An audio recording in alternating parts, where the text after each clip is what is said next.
Here are 100 practice questions to help you study for the exam. If you don't know me, my name is Robert Rico. For the last 12 years, I've helped people pass the real estate exam and become agents. What you're about to see are test questions read by our exam experts. When you're done watching the video, comment below how many questions you got right. All right, let's get into it. A broker obtains an exclusive listing.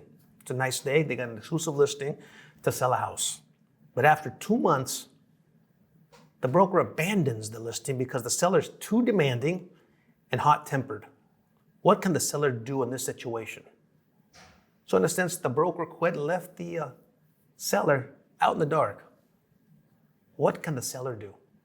A, have the licensee's license revoked for negligence. B, sue the broker for money damages. C, sign a listing agreement with another broker and force the first broker to pay the commission. D, force the broker to perform the contract without compensation. And the answer to that is B, sue the broker for money damages.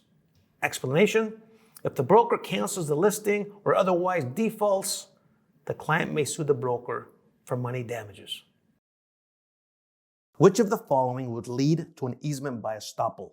Easement by estoppel. Key words here. Easement by estoppel. A, when an easement right is transferred along with title to the land that benefits from the easement. B, when a person's words or actions led another to believe in the existence of the easement. C, when no other access to property exists. Or D, 5 years of continuous, open, notorious, and hostile use of the property of another under a claim of right. So for this question, we have to understand what the heck is an easement by estoppel. The answer is, yeah, you guessed it, B. B as in boy. An easement by estoppel is an easement created when a person's words or actions led another to believe in the existence of the easement. If in relying on those words or actions, the easement user acts to his or her detriment, the party will be estoppel from denying the existence of the easement. There you have it. So you have to know what an easement by estoppel is. And that's somebody saying, yeah, go ahead, verbally. And all of a sudden they want to say, you know what, stop. You can't use that easement anymore. That's an easement by estoppel. Escrow funds are dispersed according to A, the escrow instructions, B, the closing statement, C, the closing agent, or D, Michigan statutes. The correct answer is A, the escrow instructions. The essence of the escrow instructions is that the buyer or lender authorizes the seller and any lien holders to be paid, and the seller authorizes a deed to be delivered to the buyer. A key thing here is escrow funds, and it's the escrow instructions. The bundle of rights refers to a set of rights. A, enjoyed by the owner of a property. B, that is synonymous with the Bill of Rights. C, guaranteed by citizens by the Statute of Rights. D, specified in a deed or land contract. And the answer is A as in apple, enjoyed by the owner of a property. This group of rights includes the right to possess, use, transfer, encumber, and exclude others from using the property. Remember P-U-T-E-E, PUTE. Transfer rights include the right to sell, rent, donate, assign, or bequeath. The owner may also encumber the item by mortgaging it as collateral for debt. A condominium is defined as A, common interest community where property is owned by an association and each owner gets exclusive possession. B, common interest community where each unit and the common area associated to the unit are owned by each owner. C, property where the units are designated as separately owned for each owner and the common areas are owned by the association. D, where everyone in the association gets a percentage of the total ownership? And the answer is C as in Charlie. Property where the units are designated as separately owned for each owner and the common areas are owned by the association. This is to be contrasted with a cooperative where the property is owned by the association and each owner receives a proprietary lease for a given unit. A seller's agent may accept commissions from A, the buyer's agent, B, the seller, C, the supervising broker, or D, the transaction coordinator. The correct answer here is C, the supervising broker. You thought it was going to be the seller or the buyer's agent. A seller's agent or any licensee may only accept commission payments from the supervising broker. Which of the following would be considered a property improvement? A, an alteration to land to make it more useful. B, an increase in the value of property. C, a chicken coop permanently attached to land. Or D, a parcel of land that has passed a percolation test. And the answer is C as in Charlie, a chicken coop permanently attached to land. Improvements to real estate include such things as fences, streets, buildings, wells, sewers, sidewalks, and piers.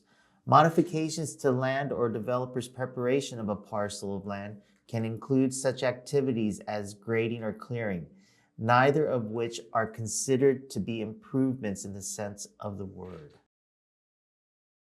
Felix bought a property on the shores of a lake. I want you to picture this. Felix bought a property on the shores of a lake. Over time, the lake receded, causing a change in the boundaries of Felix's property. This is known as which of the following? I want you to picture this. So we have a lake. The lake is receding. What does that mean? It's getting smaller. Lake is getting smaller. This is known as which of the following? A, reliction. B, avulsion. C, accretion. Or D, none of the above. Pause, take a second. The answer is A, reliction. Let's go to the explanation. Reliction refers to an increase in the land area due to gradual receding of a body of water such as a lake. Got it? Just got to know the definition of a reliction. When you have a body of water such as a lake, the lake becomes smaller, giving, of course, the homeowners who are on the shore more property. Makes sense. A real estate agent has a listing for 6% of the selling price of $850,000. The seller incurred additional closing costs of $13,200. Based on the information given, what is the seller's total cost for the sale of his property? Now, this is a math question. We have to calculate a little bit here. But listen, pump the brakes, lighten up. We're going to do fine on this one. We have basic information here that you can calculate this sometimes just straight in your head. If not, on a scratch piece of paper, who knows? Here we go. Is the answer there's not enough information given? B, 51,000. C, 64,200. Or D, 13,200. The answer is, C, 64,200. So why is it 64,200? Well, let's go straight to the explanation. It'll be crystal clear in a second. Well, we got the listing for $850,000. Check out the explanation there. If the realtor is charging 6%, well, 6% of $850,000 is what? Yeah, $51,000 as listed right there. That's just for the selling commission. $51,000. On top of that, we're told based on the question that there's an additional cost that the seller will be paying, totaling $13,200. Put those two together and you get a grand total of $64,200. Total expense of the sale for the seller. Got it? You can do this. You can do this. My recommendation, if you do get a calculation question and it just becomes much too difficult, you might want to skip it and come back to it if you have time at the end of your test, and then attack it. If it's simple, something like this, go for it. You can do this. If broker Bob, and why do they have to use Bob? If broker Bob knowingly files a second and then a third false complaint against broker Tom, what can happen to Bob? A, he may be fined $5,000. B, his license may be canceled. C, he may be barred from practicing real estate permanently. Or D, his license may be suspended. The correct answer is C. Committing the same violation more than once can result in license revocation, which is permanent. And never do anything against a Bob. These questions come from our online exam prep package. It has hundreds of questions, unlimited practice exams, flashcards, video explanations, and an ebook study guide. It's designed as an all-in-one prep package that will help you pass the exam. If you want to get access, I added the link in the comments and description below. While John was employed by Bob, John earned a commission for selling the Parker property. However, John terminated his employment with Bob and became affiliated with Sue. Bob is now refusing to pay John the earned commission. A, Bob has the right to refuse to pay John since John didn't collect the commission prior to terminating his employment with Bob. C, Bob should pay John, but the law does not require him to do so after John's termination. C, if Bob pays John, Bob can face disciplinary actions for compensating a licensee who is now affiliated with another broker. Or D, Bob can pay John without facing any disciplinary actions for compensating a licensee who is now affiliated with another broker. The correct answer here is D. Bob can pay John without facing any disciplinary actions for compensating a licensee who is now affiliated with another broker. If an individual earned commissions or other income while employed by a real estate broker, it is not grounds for disciplinary action for that broker to pay those commissions or income to that individual, regardless of whether that individual is now employed by another real estate broker or is no longer licensed.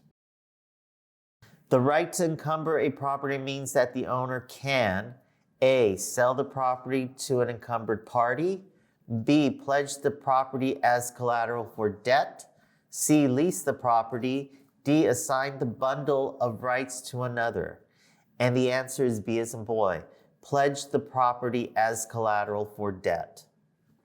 The right to encumber the property essentially means the right to mortgage the property as collateral for debt. There may be restrictions to this right, such as spouse's right to limit the degree in which a homestead may be mortgaged. So just remember the definition of encumber is to use the property as collateral for the loan. What is the acreage in the parcel of land described as east 1/2 of the south 1/4 of the southwest 1/4 of section 5? Ooh, we got a math question here. We got a calculations question here. You can do this. Is the answer 40 acres? Is the answer 20 acres? Is the answer 30 acres? Is the answer 10 acres? Well, the answer to this one is B as in boy, 20 acres. So how do we come up with 20 acres? We're going to take this nice and slow. You can do this. First and foremost, I want you to understand that any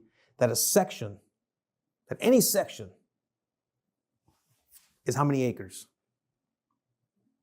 640 acres. You got to know this, that one section is 640 acres. That's a lot of acreage.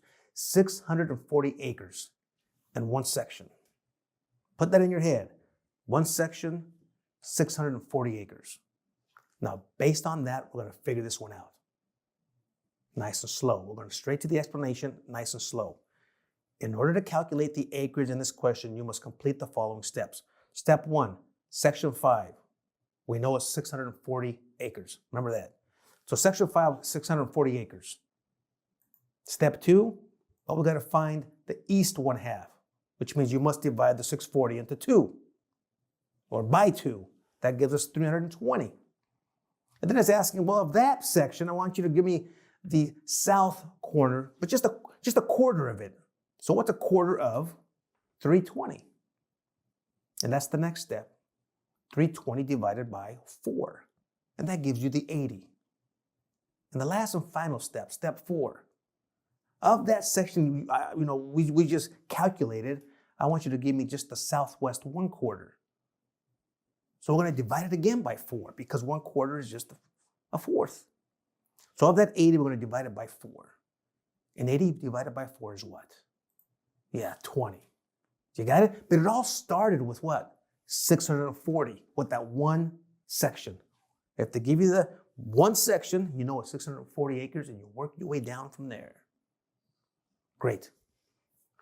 Let me give you a reminder. If you get something that's so complicated like this question here on your state exam, you might want to consider bypassing it, going back to it after you're done. If it takes too much time on you and it starts to confuse you and gets you a little flustered, you might want to move on. Skip it, move on, and get back to it if you have time. Don't spend too much time on questions like this if they're too difficult for you. Let's go to the next question. Jackie is a tenant who pays a portion of the property taxes in addition to her base rent. This kind of lease is known as so she's paying her base rent and she's paying some of the taxes. Interesting. So right off the bat, we know it's not a gross lease. Remember that? Because a gross lease, she just pays for rent and that's it. No other expenses. So we can remove that right out of the way. It's not a gross lease. So back to the question. Jackie is a tenant who pays a portion of the property taxes in addition to her base rent. This kind of lease is known as a gross lease, B, single net lease, C, triple net lease, or D, double net lease. And the answer to this one is B, single net lease. What does that mean? Well, let's go straight to the explanation. This is one type of net lease wherein besides the basic rent, a tenant will shoulder other building expenses. Single net lease. What is the major cause of a loss of value when we are referring to real property? A, exterior deterioration. B, deferred maintenance. C, a roof that needs to be replaced. Or D, both functional and economic obsolescence. Let's go back to the question again so we understand it. What is the major cause of loss of value when we are referring to real property? Exterior deterioration, deferred maintenance, a roof that needs to be replaced, or both functional and economic obsolescence? The answer to this one is, D, both functional and economic obsolescence. So what is functional and economic obsolescence? Well, functional obsolescence is problems within the house. Economic obsolescence is problems outside the house, in society, in the neighborhood, the crime, the political leadership, the lack of. Both of those combined together brings down value of a property. Internal factors and external factors. Let's go straight to the explanation. Obsolescence within itself includes functional and economic obsolescence. These alone will cause the value of the property to go down more than physical deterioration or deferred maintenance ever would. Riparian rights concern which of the following bodies of water? A, lakes, B, seas and oceans, C, streams and rivers, or D, navigable lakes? The correct answer is C, streams and rivers. Riparian rights relate to streams and rivers or moving water. So if you see riparian, that water's ripping through there. It's moving water. Now, it also breaks down into navigable and non-navigable water rights. So if it is navigable, meaning boats can go through there, it's just an easement, that's public land, and you only have right up to the water. If it is non-navigable, boats can't get through there easily, then you own the water and the land underneath it up to the midpoint of the river. Under civil rights law, which of the following is legal? A, Steve refuses to accept an offer from an unmarried couple with children. B, Steve publishes an advertisement that states the property is not available to families with children. C, Steve is renting a room in his own home and refuses to show the room to single men. Or D, Steve is selling his home and offers a discounted sale price to families with children. The correct answer is C, Steve is renting a room in his own home and refuses to show the room to single men. The Elliott-Larsen Civil Rights Act does not apply to someone who is renting a room in a single-family dwelling if the lessor or a member of the lessor's immediate family resides in the dwelling. An item may be considered personal property as opposed to real property provided that A, the owner intended to remove it after a period of time. B, it can be removed without altering the appearance of the structure. C, it is unnecessary to the physical integrity of the structure. D, the owner installed it at some time after acquiring the real property. And the answer is A as in apple. The owner intended to remove it after a period of time. One's original intention can override the test of movability and determine whether an item is a fixture or not.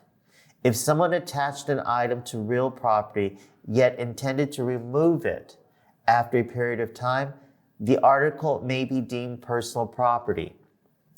If a person intended an article to be a fixture, even though the item is easily removable, the article may be deemed a fixture. For example, an apartment renter installs an alarm system, fully intending to remove the system upon lease expiration. Here, the alarm system would be considered personal property. So what this is referring to is essentially who owns the item and what was the purpose in installing that item in the unit or the property. So if a tenant installs the item, then more than likely the tenant, when they move out, will take that item with them. Therefore, that item would be considered personal property. But let's say a landlord installs a chandelier in the bedroom.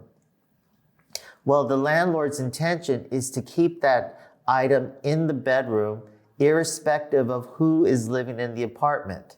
Therefore, that chandelier would then become a fixture. Also remember, what is a fixture? A fixture is an item that was once personal property, i.e. a chandelier in a box, right, in a shipping crate, versus that chandelier being installed into the apartment building, which then makes that chandelier a part of the real property. David is an unlicensed personal assistant. Can David call a caller when a property is listed for? A, no, because he is not licensed. B, no, because the property is not listed by David's broker. C, yes, because David is not the listing agent.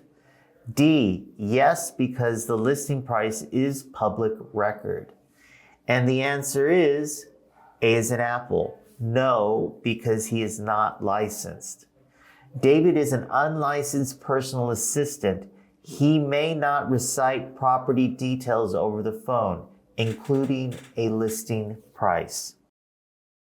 Who can a buyer's agent accept commissions from? A, the buyer. B, the seller. C, his or her supervising broker. Or D, the seller's agent. The correct answer is C, his or her supervising broker. It's never the buyer or the seller if you're a licensee. A buyer's agent or any licensee may only accept commission payments from their supervising broker. An estate at will. A, cannot be terminated.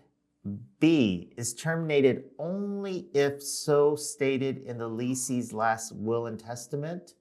C, terminates on the death of lessor or lessee. D, terminates on the date specified in the lease agreement. And the answer is C as in Charlie. terminates on the death of a lessor or lessee. The estate at will, also called a tenancy at will, has no definite expiration date and hence no renewal cycle. The landlord and tenant agree that the tenancy will have no specified termination date, provided rent is paid on time and other lease conditions are met. For example, a son leases a house to his father and mother forever, or until they want to move. The estate at will is terminated by proper notice or the death of either party. Imaginary north-south lines which intersect with baselines to form a starting point for the measurement of land are known as which of the following? A, acreage. B, hectares. C, furlongs. Or D, meridians. I'll give you a chance to think about this one. Tick tock, tick tock, tick tock. The answer is D, meridians.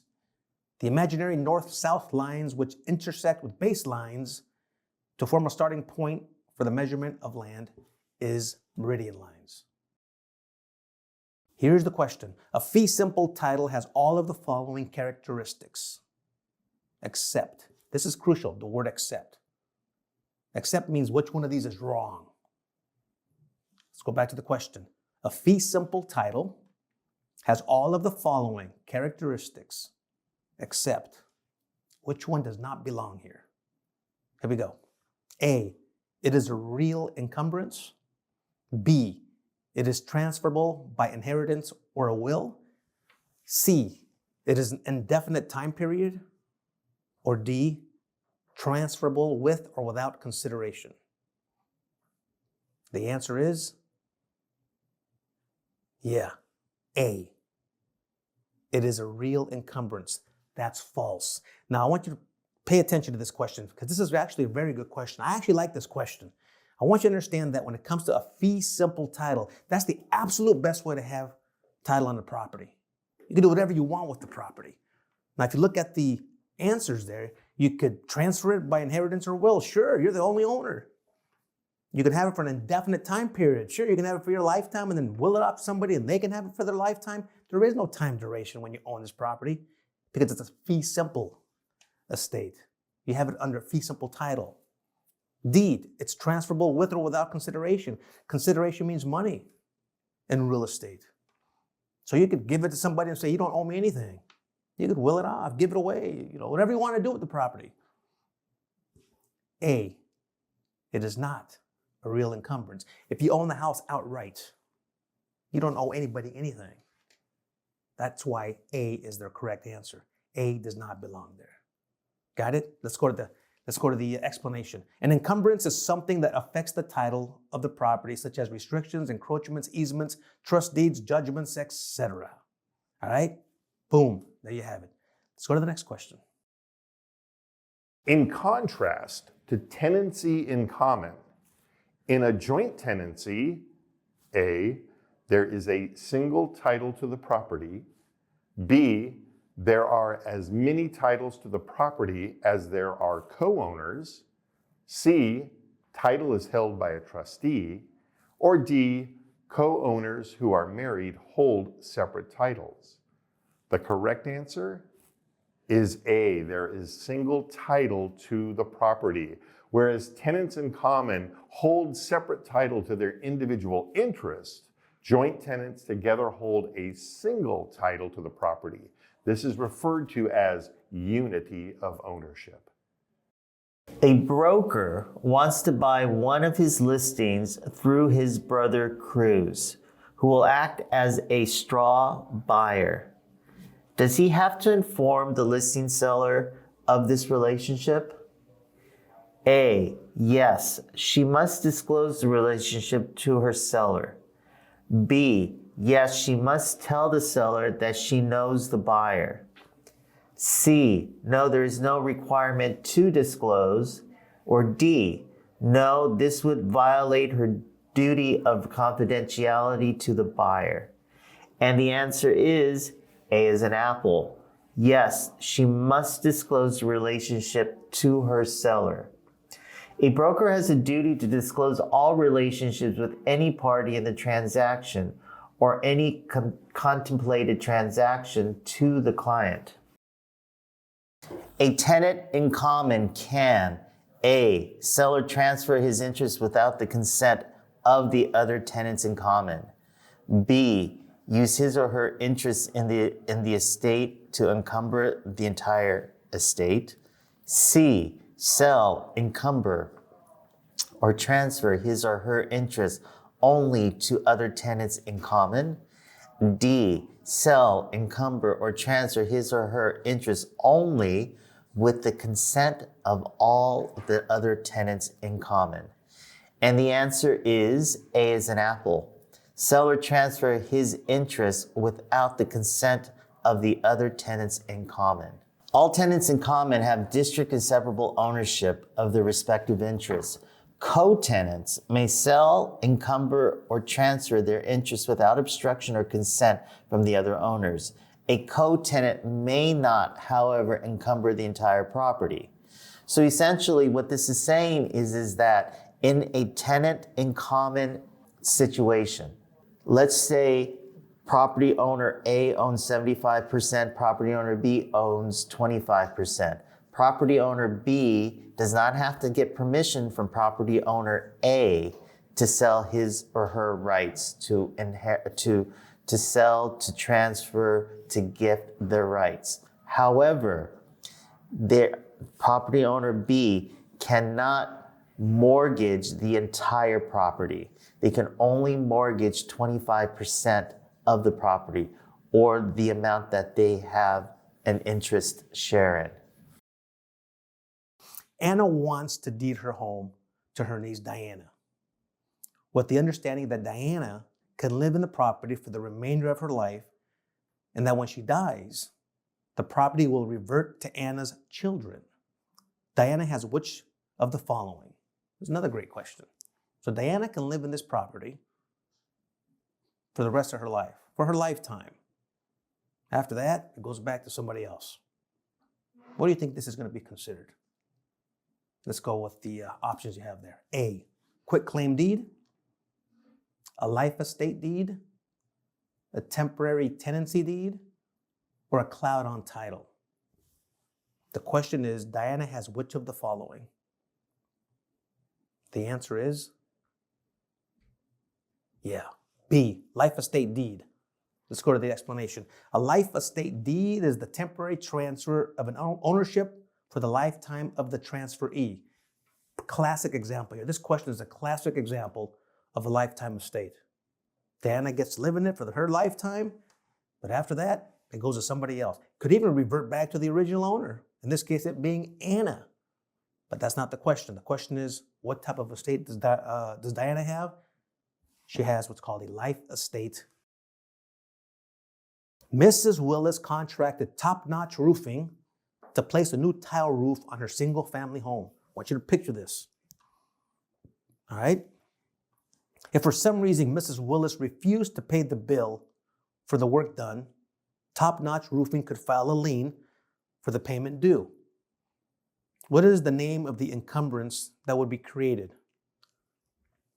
Good question. A, voluntary lien. B, judgment lien. C, specific lien. Or D, general lien. What do you think the answer is? Top-notch roofing. Did a horrible job. Maybe they did a great job, who knows? She didn't pay the bill. What kind of lien can top-notch roofing put on this property? Ready? The answer is C, a specific lien. So a lot of you are probably thinking, well, it's also a mechanics lien, and you're absolutely right. It's also a mechanics lien, but that's not one of the options. This is a nice, tricky question. It is also a specific lien, which means what? They're going to put a lien specifically on this property. Specifically on this property. If Mrs. Willis owned 10 other properties, they can't go after the other 10 other properties. They can only go specifically. That's the key word, specifically on this property. Let's go straight to the explanation. This is known as a mechanics lien. What did I tell you? Which are always specific liens because they apply to only the subject property of the claim and not to other property that the owner may have. There you have it. Specific lien goes to a specific property. A general lien can go on any of the property, on any assets that the owner may have. Which of the following accurately describes the act of foreclosure? A court-ordered acceleration of loan payments. B, the final step in a bankruptcy filing. C, a proceeding to enforce a lien by forcing the sale or transfer of a secured property. Or D, a proceeding to take equitable title to a property that was liened as security for a mortgage loan. Those are all a mouthful, aren't they? The correct answer is C, a proceeding to enforce a lien by forcing the sale or transfer of a secured property. All liens, whether it's a mortgage, taxes that are owed, mechanics liens, or maybe child support payment, HOA liens, all of those can be enforced by the sale or other transfer of title of the secured property, whether by court action, operation of law, or through the powers granted in the original loan agreement. The enforcement proceedings are referred to as foreclosure. Note that lieners already possess equitable title, so they do not need to undertake a legal proceeding to establish this. Littoral rights apply to which of the following? A, boatable ponds entirely contained within the boundaries of an owner's property. B, streams and rivers. C, navigable lakes, seas, and oceans.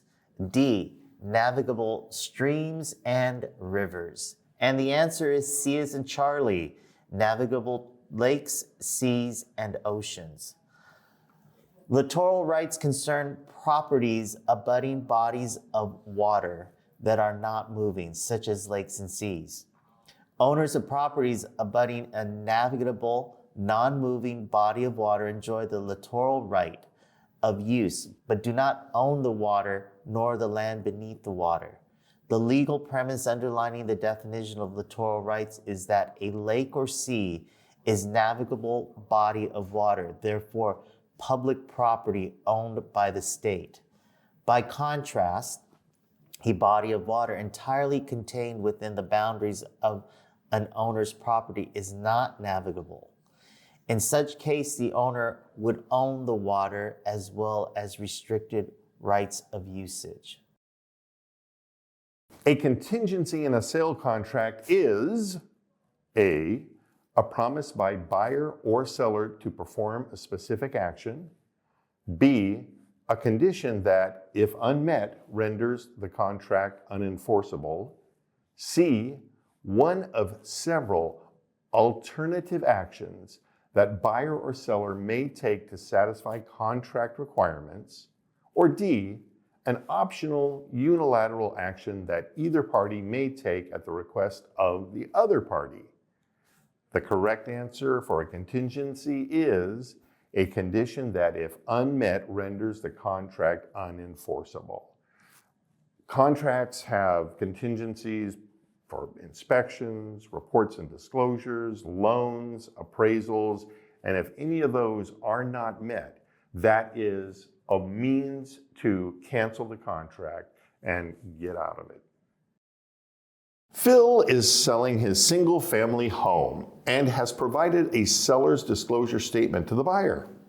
In it, he stated the heating system was working properly. 2 days after he provided the statement, the heating system broke down. The repairman said he could repair the system, but it would need to be replaced very soon. What is Phil required to do with this new information to avoid a violation of disclosure law? A, Phil is required to contact the buyer and verbally explain the situation. B, Phil must amend the disclosure statement and resubmit it to the buyer. C, Phil must replace the heating system prior to closing. Or D, Phil is not required to do anything with the information since the heating system was working when he provided the disclosure. The correct answer is D. Phil is not required to do anything with the information since the heating system was working when he provided the disclosure. If information becomes inaccurate after delivery of the statement, it is not considered a violation of the disclosure law to amend the disclosure. When determining how much a commercial property has suffered from economic obsolescence, what should be taken into consideration? We got to know what economic obsolescence is. A, should the complex elevator be upgraded? Is the building running efficiently? Are the rents that are being charged at market value? Or are the neighborhood and tenants thriving and prospering? This is another great question because the question's asking you, do you know what economic obsolescence is? If you know what economic obsolescence is, which of these four is considered economic obsolescence? The answer is D. Are the neighborhood and tenants thriving and prospering? So what is economic obsolescence? Economic obsolescence is a house, the value of a house, of a home, starts to decline because of outside factors that have nothing to do with the house. The house could be the best house on the block, economic factors outside. What's going on outside of the house? Meaning the neighborhoods, the crime, the political status of the city, right? The leadership of the city. All that stuff outside of the house. Let's go to the explanation. In looking at social obsolescence, otherwise known as economic obsolescence, a deciding factor that presents a heavy impact on a commercial property is the overall prosperity of the surrounding properties, and the tenants in the same neighborhood. Are they thriving and flourishing, or is the area becoming downtrodden and depressed? Economic obsolescence, social obsolescence, any factors outside of the property, whether it be a commercial property or a residence. A building's value declines if the surrounding buildings have a lower value. This is known as the principle of A, regression, B, supply and demand, C, conformity, or D, elements of value. The answer here is A, regression. The principle of regression says that the worth of a greater valued property is reduced by the proximity of lower value properties. Nice question. Regression. You got this big, beautiful house in a city that isn't so thriving, and all the other homeowners in that area aren't taking care of their properties. Well, it affects this nice, beautiful, large property. It brings it down with them. And that's called regression. A borrower obtains a 30-year, fully amortizing mortgage loan of $50,000 at 8%.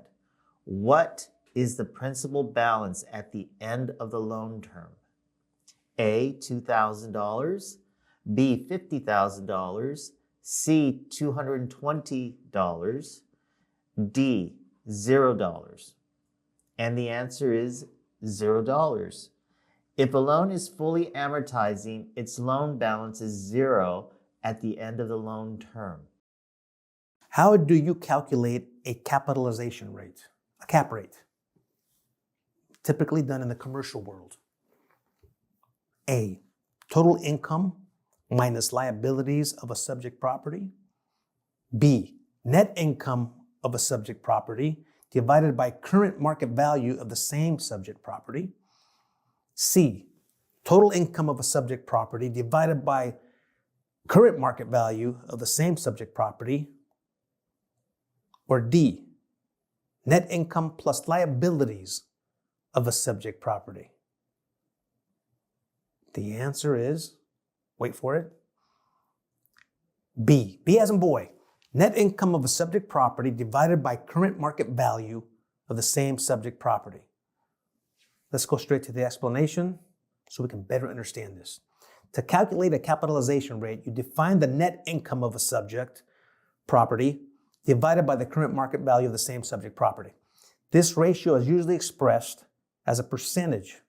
It is an important value for a real estate investor to estimate the potential return on their investment property. For example, if a property's current market value is $1 million, right?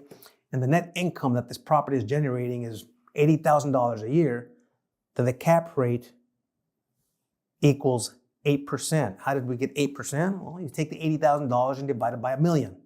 That equals 0.08, which is equivalent to the answer, 8%. Got it? So the answer here is B, net income of a subject property divided by current market value of the same subject property. Which of the following is true of a contract for deed transaction? Remember, contract for deed.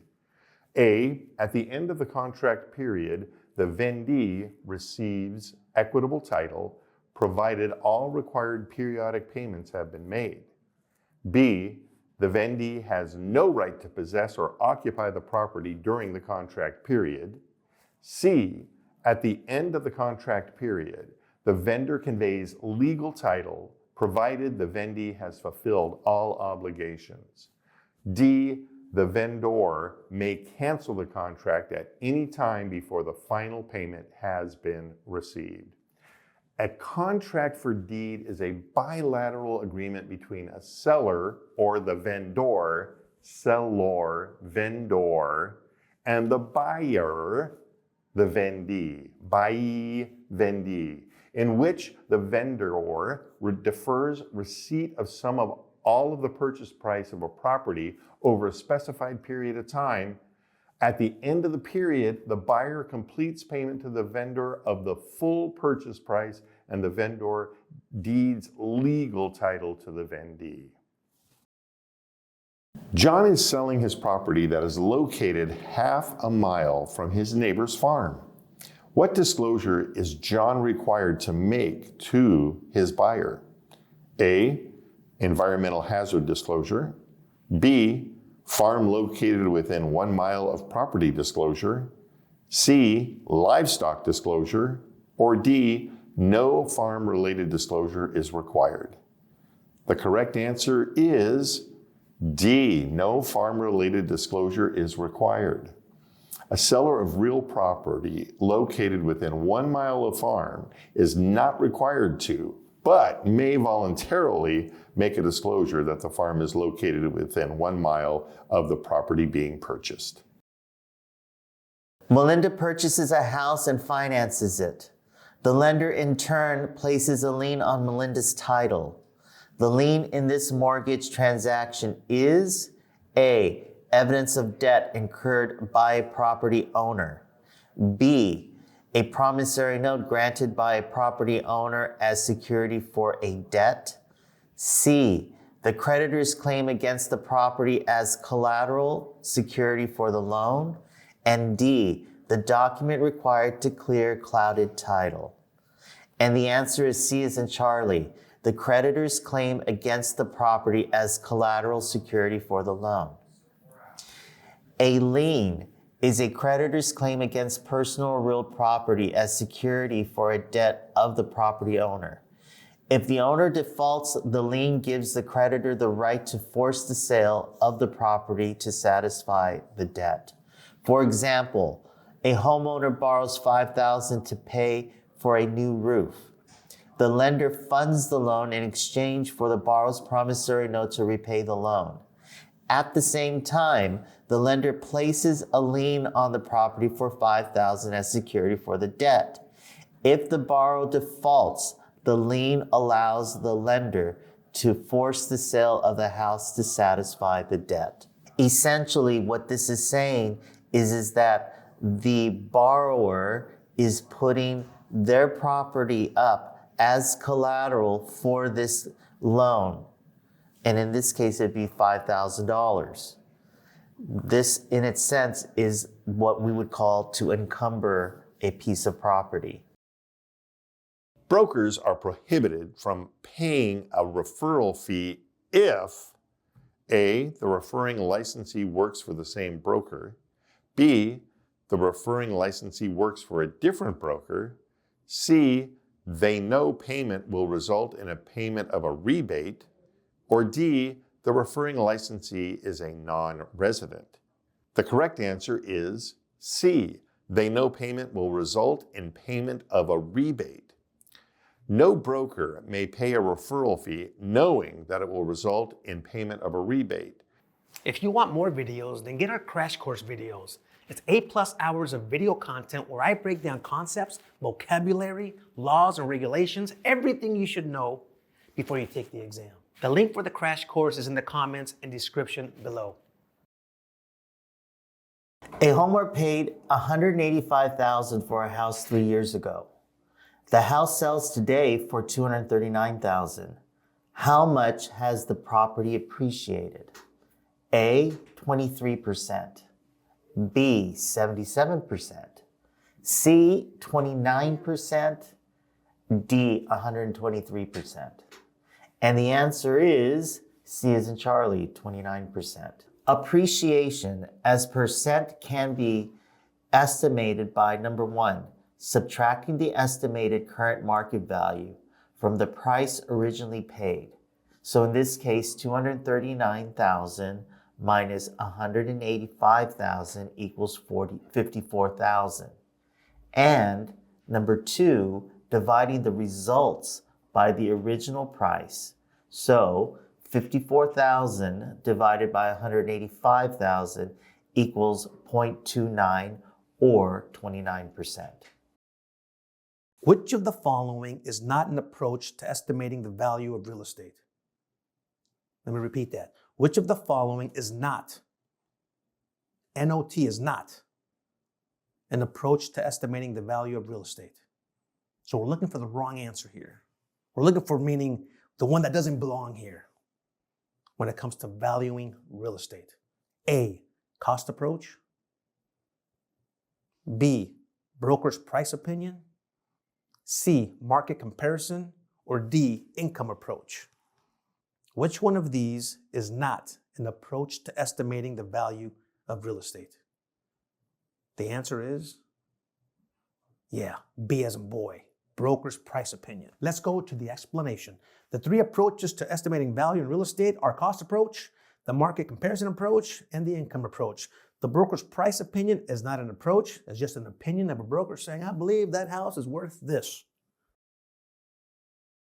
All right, next question. This allows an agent to fairly represent the principal's interest of the following, listen to this, of the following, which allows an agent to fairly represent the principal's interest. A, empathy. B, good faith and honesty. C, meeting with a third party. Or D, tax education. This is a good question here. Now we're talking about the principal, the agent's principal. The answer is, you guessed it, B, good faith and honesty.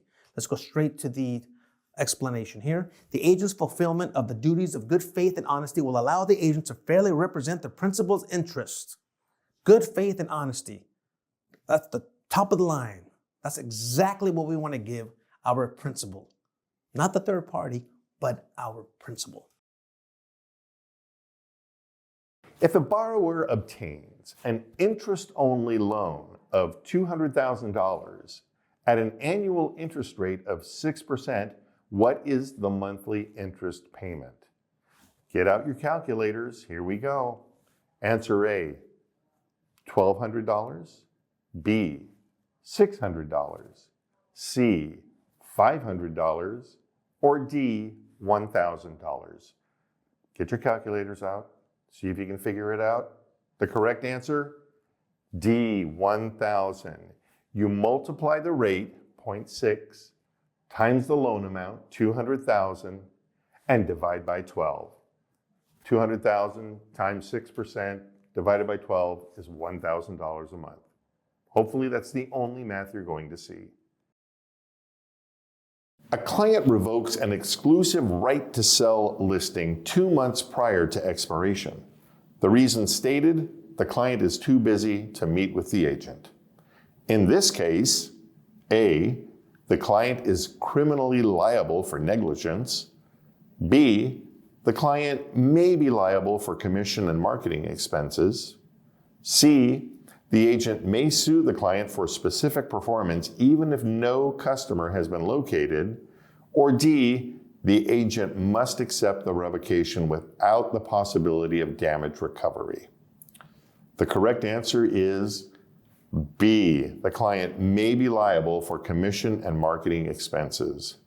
With an exclusive right to sell listing, if the property sells during the term of the revoked listing, the client is liable for the commission. If the property does not sell, the client is liable for the broker's actual costs. Okay, so George Scott hires Shannon Lang to sell his house. So in this case, George Scott is the owner. Shannon Lang is going to be the real estate agent. Here we go. George Scott hires Shannon Lang to sell his house with the condition that he will not be the first one in the neighborhood to sell to the members of a certain ethnic group. What should Shannon, the real estate agent, do about this condition? Now think about this. The owner of this house is telling Shannon, the real estate agent, he refuses to sell his house to a certain ethnic group. Whoa. Here are the answers. A, inform Scott that the condition is illegal and that she cannot comply with it. B, note the condition on the listing agreement and have Scott initial it. C, pretend that she did not hear the condition and proceed to market the property to all groups. And last but not least, D, tell Scott that she will try to discourage members of that group from looking at the property, but that she cannot control cooperating brokers. Now, what is the answer? All right, I want you to think of this logically. The answer to that is A, inform Scott that the condition is illegal and that she cannot comply with it. We don't want to take part in any of that kind of stuff. That's discrimination. Scott is not allowed to discriminate based on race, color, religion, national origin, sex, family, status, or handicap. If an agent goes along with the client's discriminatory act, which you already know is no bueno, it's not good, the agent is equally liable for a violation of fair housing laws. It is thus imperative to avoid complicity with client discrimination. Furthermore, an agent should withdraw from any relationship where client discrimination occurs. A salesperson decides to place a sign in the yard of one of her prospective sellers. The seller's out of town and cannot be reached. Can the salesperson place the sign in the yard? A, yes, because it is the custom in the area. B, no, because she needs written permission to do so. C, no, because it is not a good idea to list the property while the seller is gone. D, yes, because the seller is a friend and will not care. And the answer is B as in boy. No, because she needs written permission to do so. Signage must be agreed upon in writing. Typically, the language will be contained in a listing agreement which does not yet exist. A licensee may not solicit a prospective seller, buyer, landlord, or tenant knowing that the principal party has A, an exclusive brokerage relationship agreement with another broker, B, a lien on their property, C, sold or purchased a home with another broker, or D, already met with a competing broker. The correct answer is A, an exclusive brokerage relationship agreement with another broker. If a licensee is aware that there is an exclusive brokerage relationship agreement in place with another broker, he or she may not solicit a prospect. Calculate how many acres are in the southeastern 1/4 of the western, 1/2 of the eastern, 1/2 of section 9. A, 20 acres, B, 40 acres, C, 60 acres, D, 5 acres. And the answer is 40 acres. First, remember that a section contains 640 acres. The area in question is 1/4 of a half of the total section. So divide 640 by 4 times 2 times 2. So 4 times 2 times 2 is 16, and 640 divided by 16 equals 40 acres. Mark's business is failing and facing bankruptcy. He decides to sell his house. The broker that he employs tells a prospective buyer that Mark is facing bankruptcy and may be especially eager to sell, possibly for less than the market value. which is true regarding the broker's actions. Now think about this. You have a broker, you have the principal. The broker is set to protect the principal. Ready? Here's the question. Which is true regarding the broker's actions? A, ethical, since they are meant to encourage a sale. B, unacceptable, unless he has been given the authority by the seller to disclose that information. C, acceptable, as long as he does not give specific financial information. Or D, acceptable if they result in an offer on the property. This is a great question. This is a great question. I love this question. What is the answer to this one? All right, here we go. B as in boy, unacceptable unless he has been given the authority by the seller to disclose that information. Listen, bottom line is this. When an agent represents a principal, they're bonded, man. They're contractually bonded. And the job of the agent is to protect the principal at all times, which means not share the principal's finances or position in regard to his finances with anybody. By doing so, somebody might come in with a lower offer than they probably would have given. Oh, he's in dire straits. I'll give him a lower offer. He'll take it. He needs the money quickly. The agent shouldn't do that.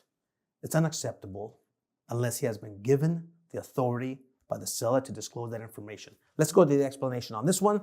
Part of an agent's fiduciary duties is confidentiality. That's the key word. Agents have a duty to maintain the confidentiality of a client's financial and personal information unless they are authorized by their client to do so otherwise. Listen, another example I want to give you. Let's assume there's a couple, a husband and wife, who are getting a divorce and they're selling their property and they hate each other's guts and they want to sell the property quickly, right? The last thing their agent should do is tell all potential buyers, hey, my clients are getting divorced. They want to sell this ASAP. They'll take a lower offer. Come on over and check it out and give me a nice low offer. Can't do that.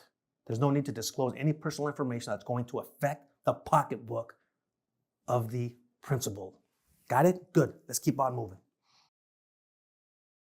Which of the following is not a way to terminate an agency? Again, keyword in this question is not. That word not is going to trick you. Don't let it trick you. Not. Which of the following is not a way to terminate agency? A, fulfillment of the agency agreement. B, destruction of the property. C, expiration of the term of the agreement. Or D, none of these. Ooh, good question. Think about it. Which of the following is not a way to terminate an agency? The answer is, D. D as in dog. None of these are a way to terminate agency. These all can terminate agency. Fulfillment of the agreement. Hey, job is done. I wash my hands. I'm out. It's over. You terminate agency. I don't need you anymore. B, destruction of the property. If the property you were hired to sell no longer exists because it was destroyed in a fire or an earthquake or whatever, don't need you anymore. We got to terminate agency. And C, expiration of the term of the agreement. Hey, I hire you for 3 months, 6 months, whatever it is, to sell this property. And if you don't, you're out of here. Yeah, well, termination of agency. You didn't sell it on time. Tick tock, I gave you the time, but you couldn't do it. Termination of agency. So none of these is not a way to terminate an agency. They're all valid. Let's go to the explanation here. All listed items allow the termination of an agency, just like I explained. In the market data approach, an appraiser compares nearby comparable, adjusts the subject for differences, and estimates the value. B, gathers relevant price data, applies the data to the subject, and estimates the value. C, selects comparable properties, adjusts the comparables, and estimates the value. Or D, identifies the price previously paid, applies an appreciation rate, and estimates the value. The correct answer? C, selects comparable properties, adjusts the comparables, and estimates the value. The steps to first identify comparable property sales, then compare comparables to the subject property and make adjustments to the comparables. Then finally, weigh values indicated by adjusted comparables for the final estimate of the subject. Remember, they never make adjustments to the subject property. They make adjustments to the comparable properties based on what those properties have versus what the subject property has. Ad valorem taxes are based on A, the replacement value of property, B, the assessed value of property, C, the millage value of property, or D, the broker's estimate of value. The correct answer is B, the assessed value of property. General property taxes are levied on an ad valorem basis, meaning that they are based on the assessed value of the property. Assessed value is determined according to state law, usually by a county or township assessor or appraiser. A homeowner resides in a new subdivision managed by a homeowners association. What obligation, if any, does this fact create whenever the owner decides to sell? Interesting question. Owner owns the property. There's a homeowners association involved with this property. What must be done when he's ready to sell? Let's go straight to the answers. A, the owner must advise any buyer of the managing entity and associated fees prior to closing. Answer B, the owner must advise the buyer of all homeowner obligations or face a 30-day exposure to contract rescission. Answer C, the licensee must disclose the association's existence or face disciplinary action. Or last but not least, answer D, the owner must disclose the existence of the association and all obligations accompanying membership. What is the answer? Think of this. You got it? The right answer is D. The owner must disclose the existence of the association and all obligations that accompany the membership. Now let's go straight to the explanation. The property disclosures include fee payments, default consequences, and all usage covenants and conditions. Failure to disclose prior, this is the key one here, prior to execution of the purchase agreement creates a 7-day rescission window. Salesperson has a seller client that wants to sell her property in an as-is condition. Does the seller still have to complete her property condition disclosure form? A, only if she knows of any known defects. B, no, this would alleviate her responsibility to complete the form. C, yes, because she must know something about the property. And D, yes, even if she knows little about the property conditions. And the answer is D as in dog, yes, even if she knows little about the property conditions. A seller may sell a property in an as-is condition with full disclosure of as-is status and the waiver and agreement of the parties. The seller must still complete the property condition disclosure form, even if she knows little about the property. A broker blank to break an agency or written transaction brokerage agreement. A, may advise the seller. B, may advise a buyer. C, may induce any party. Or D, may not induce any party. The correct answer is D, may not induce any party. No licensee may induce any party to break any agency or written transaction agreement. For a business entity to operate as a real estate broker, it must A, have a net worth of at least $1 million.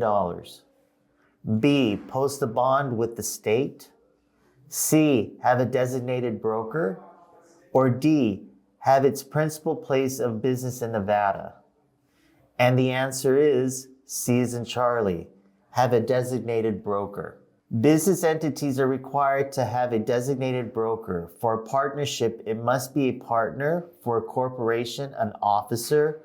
For a limited liability company, the manager. Who is responsible for all the acts of the associate licensee with regard to duties owed to the principal? third party, and other brokers.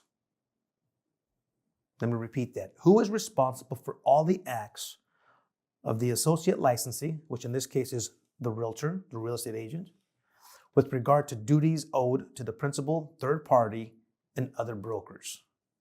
Oh, this is a good question. I want you to understand the question. The way to answer the question correctly with 100% confidence is understanding the question. So this question is asking, who is responsible for the real estate agent when he's out there working? In a nutshell, that's what it's asking. A, the associate licensee. B, the designated broker. C, the principal. Or D, the third party. Of these four, which one is responsible for the agent's actions? Now, understanding the question makes this a lot easier, doesn't it?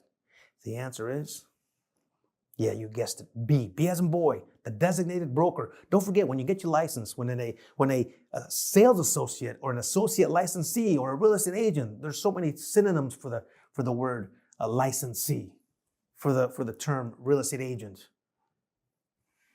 When they get their license, they're working under the broker, under the umbrella of the broker. Remember that.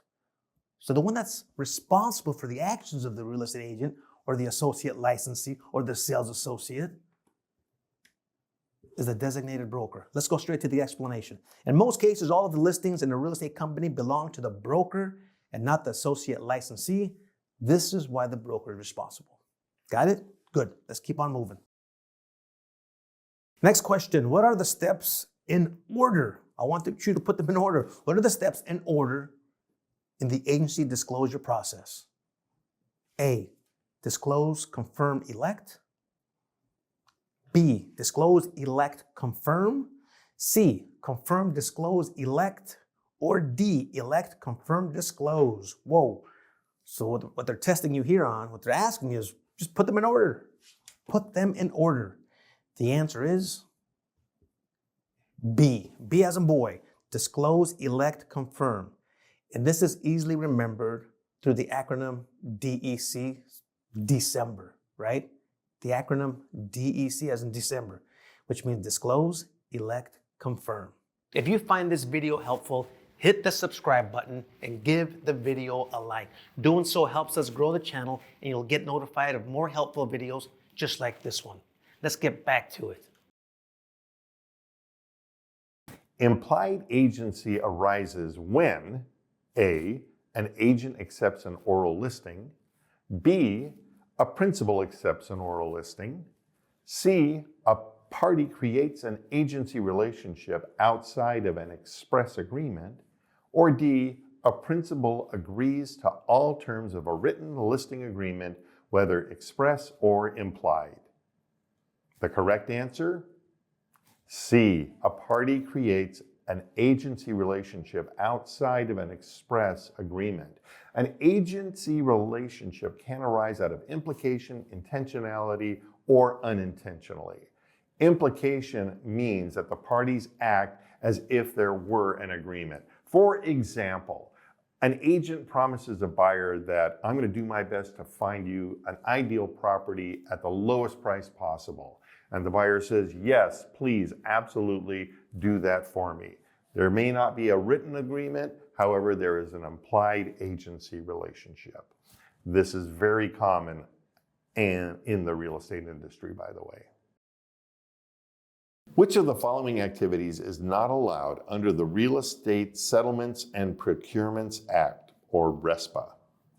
A broker having any business relationship with an insurance company that is involved in the broker's transaction.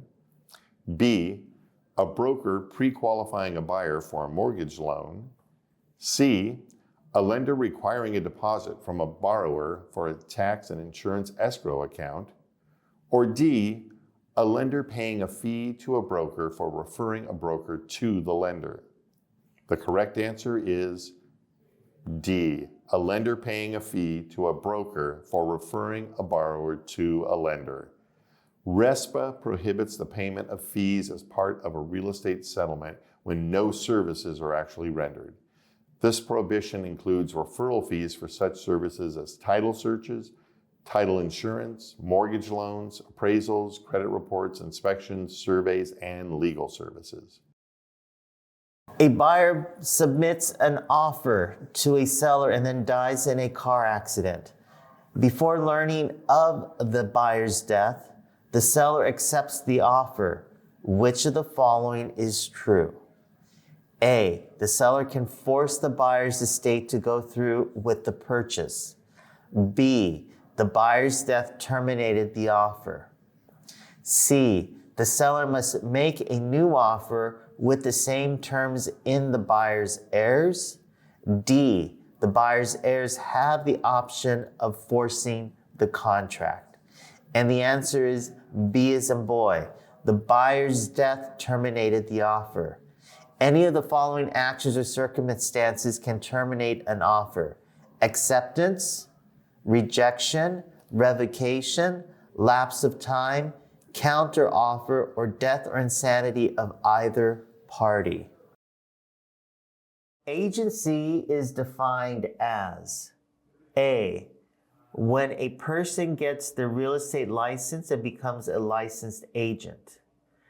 B, the express agreement between a principal and an agent where the agent agrees to perform certain acts for the principal. C, this agreement between a consumer and a licensee. D, the contract between a broker and a salesperson. And the answer is B as in boy. The express agreement between a principal and an agent where the agent agrees to perform certain acts for the principal. This is a general legal term applied to real estate licensees' legal authorization to conduct business. What is the purpose of the designated agency agreement? A, to allow the broker to receive a commission for both the buyer and seller of a transaction. B, to provide representation for both the buyer and the seller when both are represented at the same broker. C, to allow the broker to negotiate both sides of a contract. D, to allow the broker to set the commission rates of that contract. And the answer is B as in boy. To provide representation for both the buyer and the seller when both are represented by the same broker. When a broker represents both the buyer and the seller, the broker can designate licensees within the brokerage to represent both parties. This allows each client the professional assistance of a licensed broker or salesperson. If a licensee is marketing his personal real estate, which of the following is required of any advertisements? A, they must appear as any other listings ad. B, they must clearly state the seller's status as a licensee. C, the title must state principal transaction. Or D, they must include a photo of the licensee. The correct answer is B, they must clearly state the seller's status as a licensee. Licensees must disclose their status as a licensee when marketing their own property. When loan applications within a certain geographic area are denied because the area is perceived as undesirable, this is, I'm hoping to God you guys know this answer. This is spoken often in the finance course. Let me read that again so you don't get this one wrong. I believe in you. When loan applications within a certain geographic area are denied because the area is perceived as undesirable, this is A, redlining, B, blockbusting, C, steering, D, commingling. Great question. Guaranteed you're going to see this in your state exam, by the way. The answer is A, redlining. That's right, redlining. Let's go straight to the explanation. Redlining is the delineation by a lending institution of those areas of a community occupied by less than desirable borrowers and is not allowed under the Community Reinvestment Act. Straightforward, redlining. You got to know this one, redlining. There you have it. Let's go to the next question. Of the following statements, which is false about real estate financing? Of the following statements, which is false about real estate financing? False. False. A. Discounting a note means selling it for less than face value. B. A promissory note is security for a mortgage. C. A mortgage is considered a lien. Or D. The owner of a property who signs for a mortgage to borrow money is known as a mortgagor. Now let's discuss this for a split second. I want you to understand this crystal clear. A promissory note is not a security for a mortgage. On the contrary, I want you to flip side that. It's actually a mortgage. A mortgage is a security for a promissory note. The promissory note is a piece of paper, a document where the borrower is saying, hey, I promise to pay you back. I promise to pay you back. So much so that I'm going to get a mortgage. I'm going to get a mortgage stating that I'm going to pay you this amount of money every month until I pay off all the numbers that are on the promissory note. That in itself gives it validity. So it says that the mortgage that I just created to cover this promissory note will be the security for the promissory note. So the false one here is B. The promissory note is security for a mortgage. The mortgage is the security for the promissory note, for the promise. Hope that makes sense to you. Let's go to the next one. This type of listing includes the additional element of offering the broker an option to buy the listed property at a predetermined price if the property does not sell during the listing period.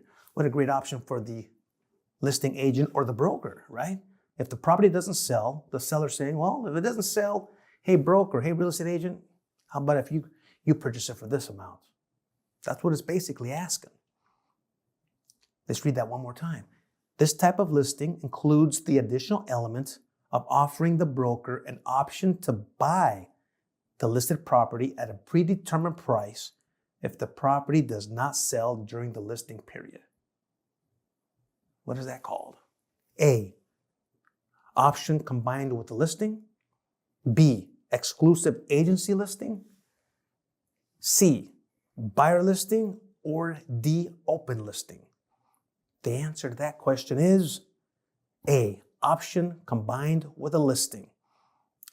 Explanation: an option listing includes a grant to the broker of an option to buy the property at a predetermined price if the property does not sell during the listing period.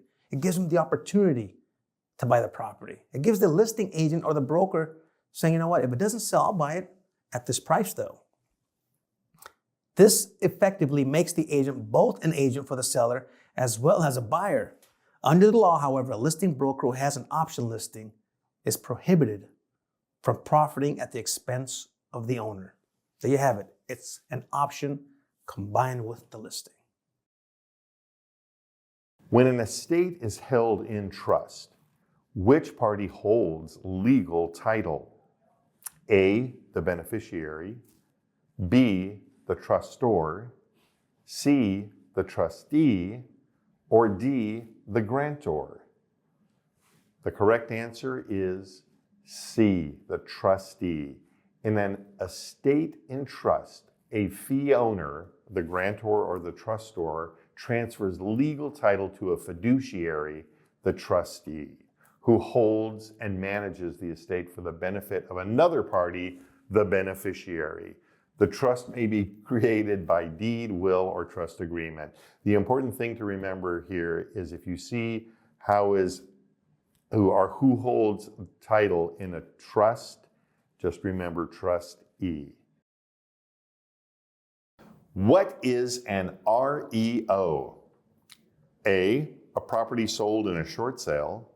B, a property scheduled to go into foreclosure. C, a property bought by the bank at a foreclosure sale. Or D, a property owned by a real estate licensee. The correct answer is C, a property bought by the bank at a foreclosure sale. When the property is sold at foreclosure sale and is bought by the lien holder instead of a third party, the property is held on its book as real estate owned, or REO. Which of the following is an executory contract? A, an expired lease. B, a sale contract before closing, C, a recorded sale contract, D, an option to buy after it is exercised. And the answer is B as in boy, a sale contract before closing. An executory contract is one in which performance is yet to be completed. A sales contract prior to closing is executory. While the parties have agreed to buy or sell, the buyer has yet to pay the seller and the seller has yet to deed the property to the buyer. So remember again, executory means that a performance has not yet been completed. An executed contract or performance means that the contract has been signed by both parties and or the conditions have been performed. The highest form of ownership interest one can acquire in real estate is the A, legal life estate, B, conventional life estate, C, the feasible fee simple estate, D, absolute fee simple estate. And the answer is D as in dog, absolutely fee simple estate. The fee simple freehold estate is the highest form of ownership interest one can acquire in real estate. It includes the complete bundle of rights. The tenancy is unlimited with certain expectations. The fee simple absolute estate is a perpetual estate that is not conditioned by stipulated or restricted uses. A licensee selling her own property is required to include which of the following when advertising the property for sale? A, the term undisclosed principal. B, her status as a licensee and the nature of her interest in the property. C, licensee may not self-represent. Or D, a copy of her license. The correct answer is B, her status as a licensee and the nature of her interest in the property. When selling a property he or she personally owns or has interest in, a licensee must disclose such fact in all advertising. A person with an inactive license, A, may only engage in referrals, B, cannot engage in any activities that require a license, C, may only engage in property management activities, and D, must disclose to his client that his license is inactive. And the answer is B as in boy, cannot engage in any activities that require a license. The person with an inactive license cannot engage in any activities that require a license. Property management activities require real estate license and property management permit. Next question. Lily is a painter and her landlord just agreed to put aside $2,500 to set up a small studio with a window for her to be able to work properly in the sunlight. This is considered a tenant improvement allowance, B, gifts, C, subleases, or D, a grant deed. The answer is A, a tenant improvement allowance. Let's get straight to the explanation. A tenant improvement allowance is for alterations to the interior of the building to meet the functional demands of the tenant. Which of the following is true of an amortizing loan? A, the amount of annual interest paid is the same for every year of the loan term. B, part of each periodic payment is applied to the repayment of the loan balance in advance, and part is applied to payment of the interest in arrears.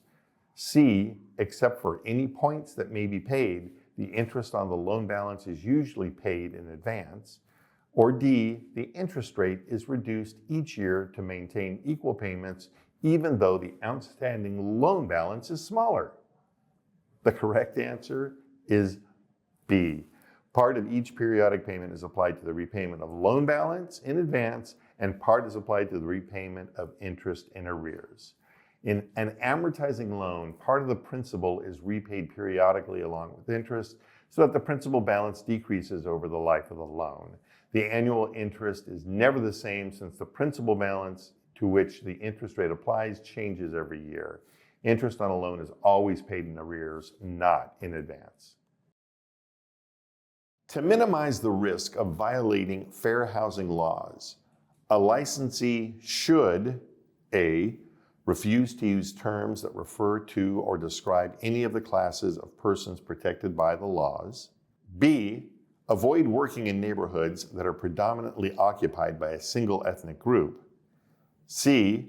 Make discriminatory or derogatory remarks in conversation only, never in writing. Or D. Give better service to members of a protected class than is standard for other clients or customers. The correct answer is A. Refuse to use terms that refer to or describe any of the classes of persons protected by the laws. Before entering into a listing agreement, a licensee should explain that it is necessary to comply with fair housing laws and obtain the potential client's acknowledgement and agreement. The client should make it clear that the agent will reject the use of terms indicating race, religion, creed, color, national origin, sex, handicap, age, or familial status to describe prospective buyers. Such terms should be avoided in conversation as well as in advertising. A bilateral contract is one in which A. Both parties promise to do something in exchange for the other party's performance. B. Both parties receive equal consideration. C. Two parties agree to perform a service together. D. Both parties promise to do something if the other party performs first. And the answer is A as in apple. Both parties promise to do something in exchange for the other party's performance.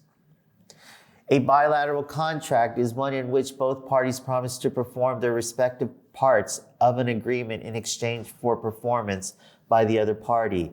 An example of a bilateral contract is an exclusive listing.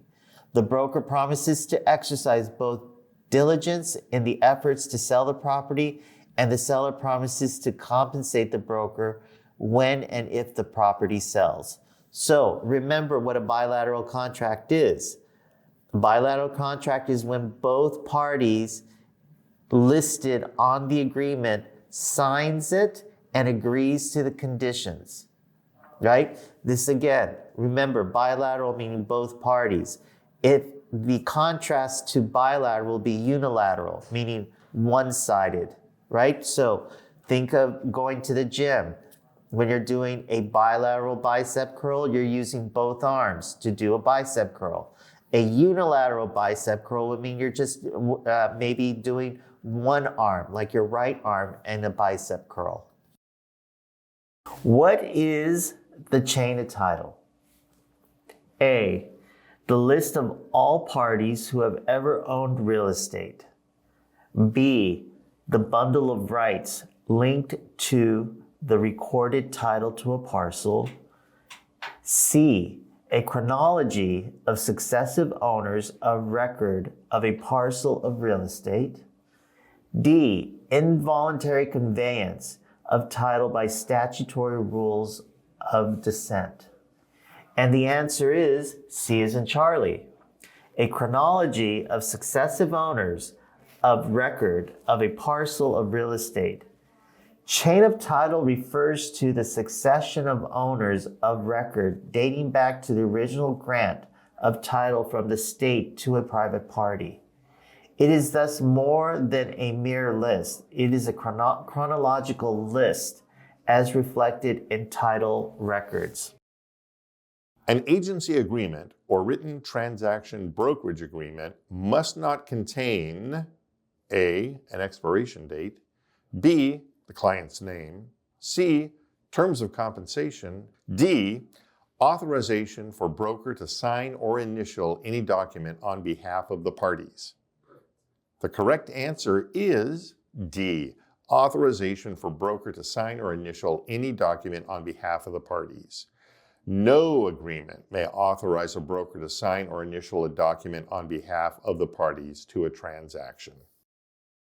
Who is responsible for completing the seller's real property disclosure form? A, the seller, B, the listing broker, C, the buyer's broker, or D, property inspector? And the answer is A as in apple, seller. The seller's agent can help explain the document to the seller, but the seller must complete the seller's real properties disclosure form. Tabby is opening a craft store and signs a gross lease for the building. This means that, this question is asking you, what is a gross lease? This means that A, the rental amount is only for rent. Tabby will still be responsible for other expenses such as maintenance and insurance. B, the rental amount includes all property expenses. C, the rental amount will equal portion of the sales generated by the business. Or D, none of the above. The correct answer is B, as in boy. The rental amount includes all property expenses. That's what a gross lease is. The rental amount will include all property expenses. Let's go straight to the explanation. The gross lease states that the rental amount includes all property expenses. Nice and simple. An owner's agent is showing a buyer a residential property for sale. The buyer notices water stains on the foundation walls and floor and informs the agent. The appropriate course of action for the agent is to A, immediately contract to paint the ceiling, B, immediately contract to repair the roof, C, suggest the buyer make a lower price offer, or D, inform the seller. The correct answer, of course, inform the seller. An agent has the duty to inform the client of all material facts, reports, and rumors that might affect the client's interests in the property transaction. What are tenant improvements? A, modifications to a rental suite to conform to a tenant's usage specifications. B, marketing programs that yield a higher quality of tenant. C, increased revenue resulting from a rise in rental rates. Or D, increased occupancy resulting from a population increase in the market area. The correct answer is A, modifications to a rental suite to conform to a tenant's usage specifications. Alterations made specifically for certain tenants are called build-outs or tenant improvements. The work may involve merely painting and recarpeting a rental space or erecting new walls and installing special electrical or other systems. A breach of contract is A, a termination of the contract by the mutual consent of the parties. B, financial damage suffered by a party because another party has nullified a contract provision. C, a lawsuit to force a party to discharge the contract. D, the failure of a party to perform according to the terms of the contract. And the answer is D as in dog. The failure of a party to perform according to the terms of the contract. A breach of contract is a failure to perform according to the terms of the agreement.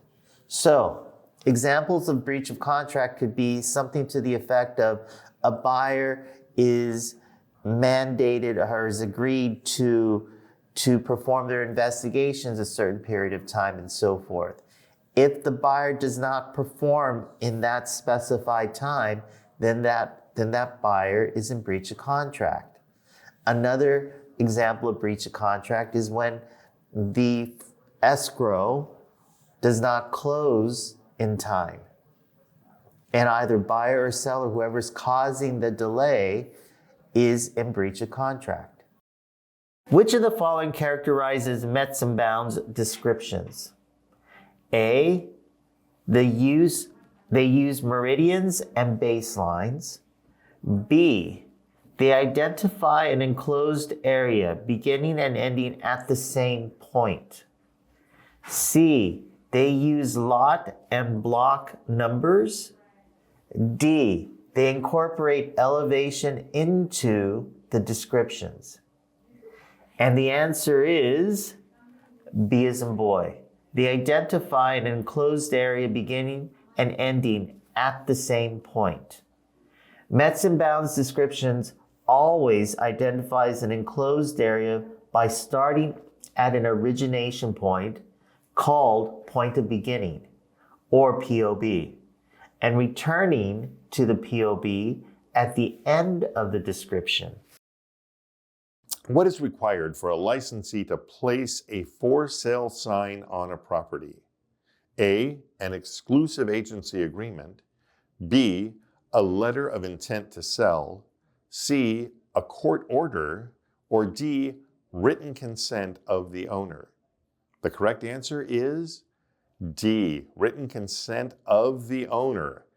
Written consent of the owner or owner's agent is required prior to placing a for sale sign on any property. Don't get tricked by thinking it was answer A, the exclusive agency agreement. Roxanne, a real estate person, just entered a written listing agreement with a client. How long does she have to deliver the agreement to her broker? A, 5 calendar days. B, 5 working days. C, 7 calendar days. Or D, 7 working days. And the answer is A as in apple, 5 calendar days. A salesperson or broker salesperson must provide any paperwork to the broker with whom she is associated within 5 calendar days after the paperwork is executed by all the parties. Under this type of lease, the tenant pays a fixed rent and the owner pays all the other expenses for the property. All right? Think about it. Under this type of lease, the tenant pays a fixed rent and the owner pays all other expenses for the property. A, a net lease. B, step-up lease. C, gross lease. Or D, a percentage lease.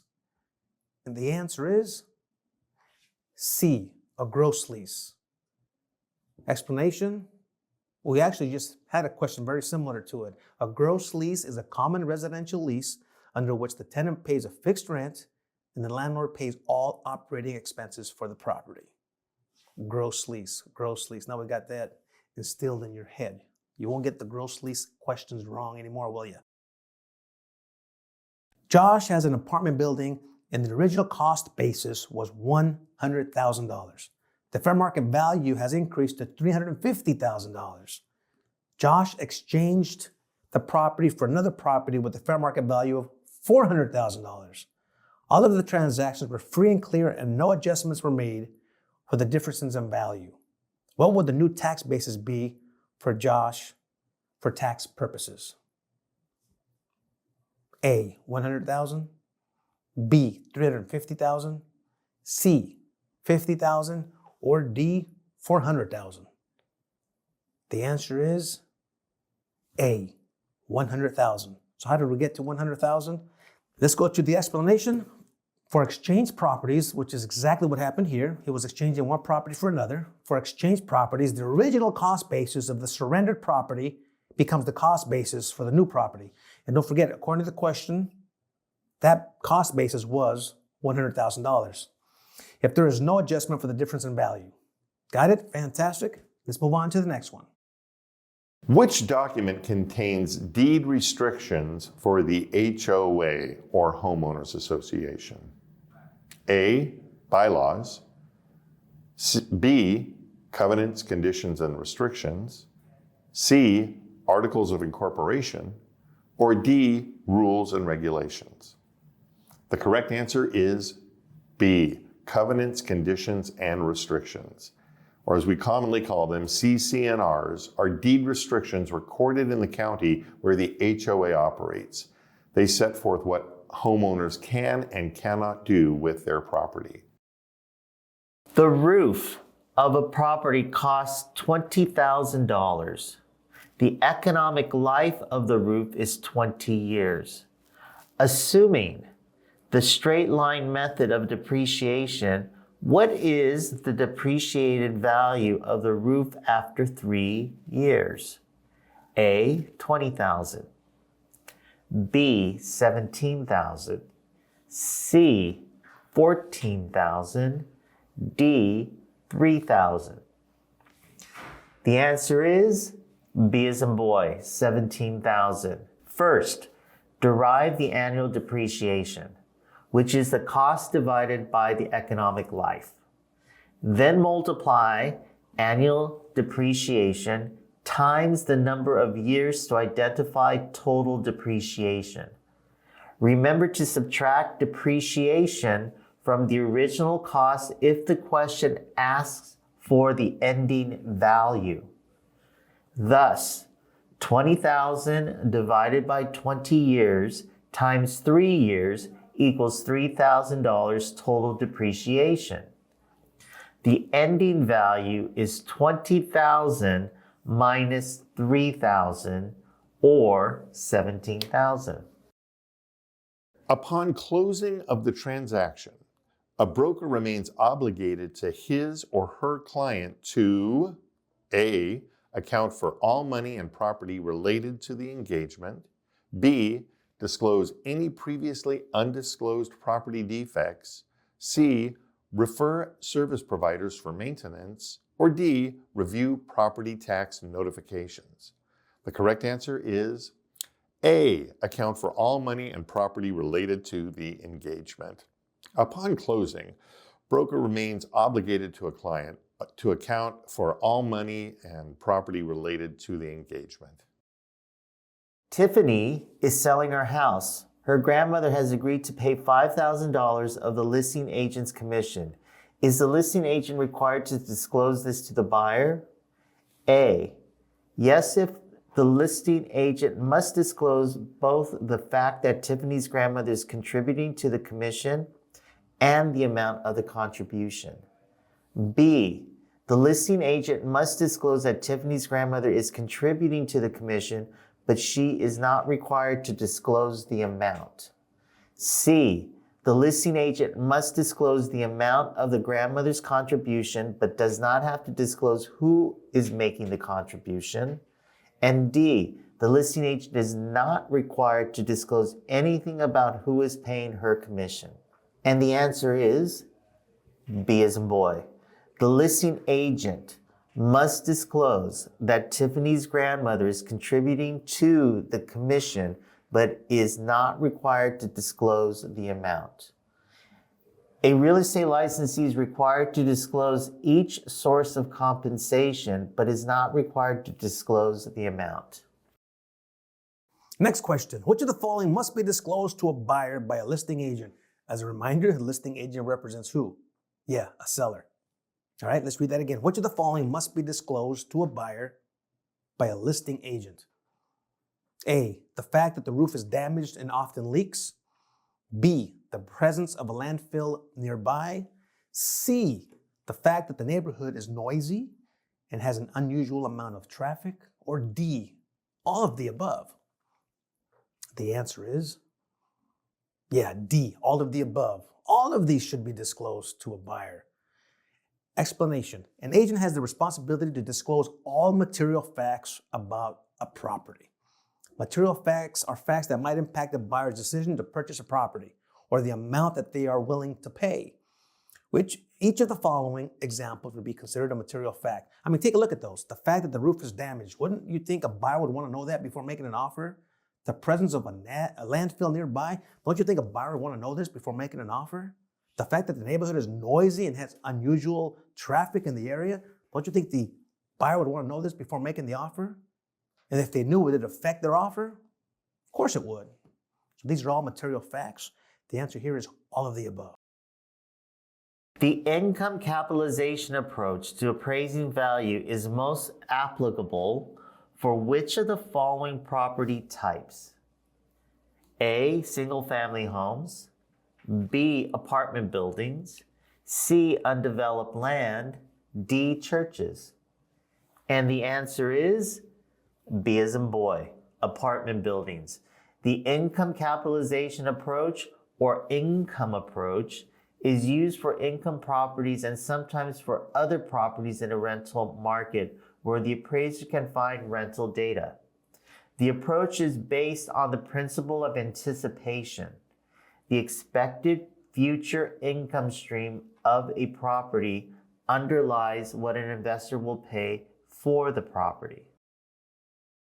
A broker is considered blank unless an agency relationship is established or they are a seller's subagent. A transaction broker, B, a buyer's agent, C, a seller's agent, or D, a tenant's agent. The correct answer is A, a transaction broker. A broker is considered a transaction broker unless an agency relationship is established or they are a seller's subagent. Next question. Hang in there. We're almost done. Hope you're enjoying these, by the way. Is a seller required to disclose information about litigation on a property? Well, that's a good question. Seller wants to sell his property. Is a seller required to disclose information about litigation on the property? A, yes, but only prior litigations. B, yes, both prior and pending legal action involving the property. C, yes, but only pending litigations. Or D, no. They may disclose the current litigation once it has been closed. The answer is B as in boy. Yes, both prior and pending legal action involving the property is required. Let's go straight to the explanation. Both prior and pending legal actions involving a property are considered material facts that must be disclosed. All right, good.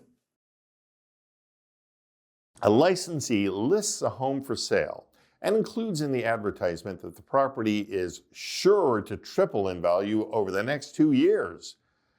The supervising broker must A, ensure the brokerage name is included on that advertisement, B, revise the advertisement as it may be construed as a guarantee of future profits from resale, C, deactivate the licensee's license immediately, or D, report the licensee to the commission for a violation.